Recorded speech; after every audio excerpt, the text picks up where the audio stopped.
In today's video, I'm gonna show you how to make pumpkin spice pancakes. I am so excited for this because I often have just a little bit of pumpkin puree left from making other recipes, or I set out to make a batch of pancakes and then I'm like, oh, I'll freeze half a cup for later.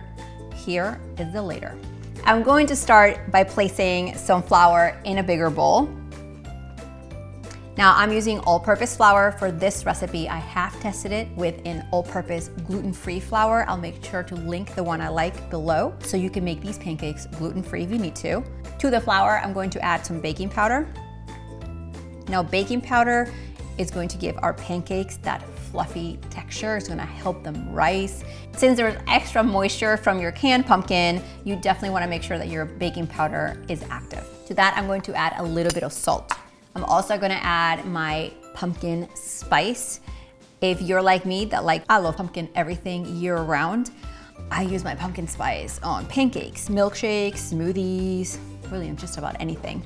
I'm also gonna add some brown sugar to the recipe. It's going to give that fall caramel-like flavors that we all love. Let me combine the dry ingredients in the bowl. To the bowl, I'm going to crack an egg right in the middle. And then I'm adding a little bit of melted butter. You can omit it if you want. Then I'm gonna add my pureed pumpkin. This is pumpkin right out of a can. That is unsweetened, just pure pumpkin puree. And finally, my milk. I am using dairy milk in this recipe, but you could use a dairy-free alternative and omit the butter if you need to make these dairy-free as well. Let's combine these ingredients. You want to start, like all pancake batter, in the middle, whisking up your egg first, and then working your way outward. You don't want to overmix it, so that's why we started in the middle and then make big circles and work our way outward. And like you see, there's always gonna be a clump or two on pancake. That is pancake batter. If it's perfectly smooth, you probably overmixed it. And here we go. Oh my goodness. Favorite time of the year. It's not Christmas, it's pumpkin season. I'm gonna grease my nonstick griddle with some butter, but if you're making this dairy-free, don't use butter, use whatever rocks your fancy. You definitely want to heat up your griddle to medium heat and use some type of nonstick or spray over it.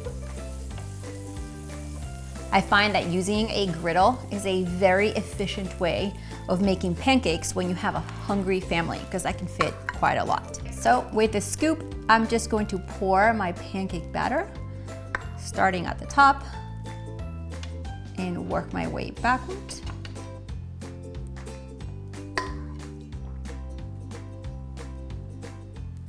All right guys, so these pancakes, as you can see, they're super fluffy. They've risen beautifully. Flip them over, they have that perfect gold and brown color. Gosh. And you can make them as big or as little as you want. We just want to cook them for about another minute or two on the other side. They smell unbelievable. Let's plate these guys. Oh my goodness, they feel perfectly fluffed. Check these out. Gosh.